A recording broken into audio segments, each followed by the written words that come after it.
Hey guys, I hope that your Friday is going well. We are going to do the verse of the day. Today's verse is 1 Timothy 4:13 NLT, New Living Translation. Don't let anyone think less of you because you are young. Be an example to all believers in what you say, in the way you live, in your love, your faith, and your purity. Now let's read what the enduring word says about this verse. Let no one despise your youth.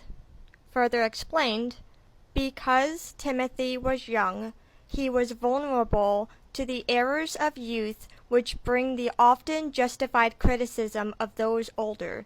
To address this, Paul called him to live a life that was so godly that no one could despise his youth. The word youth in the ancient Greek was used of grown-up military age extending to the 40th year, Locke cited in Earl.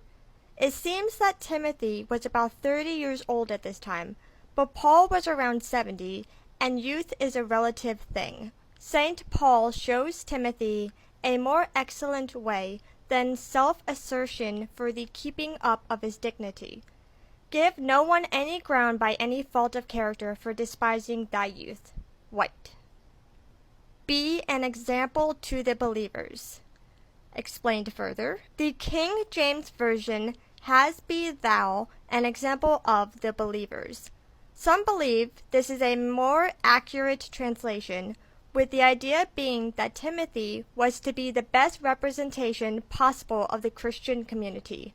The rendering of the King James, an example of believers, is better. Hybert. This is meant that Timothy and every godly servant of God should be an example in what they say, word, in what they do, conduct, in their love, in their attitude, spirit, in their faith, in the sense of faithfulness, in their purity.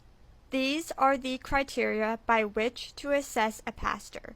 If he is smart, if he is funny, if he is cool, if he dresses well, if he is popular, or if he has any number of other things matter little.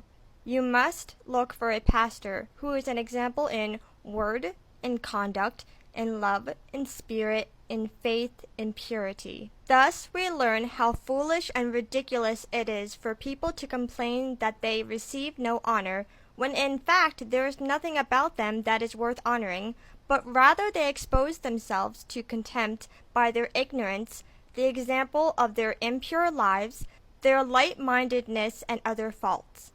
The only way to win respect is by outstanding virtues which will protect us against contempt. Calvin.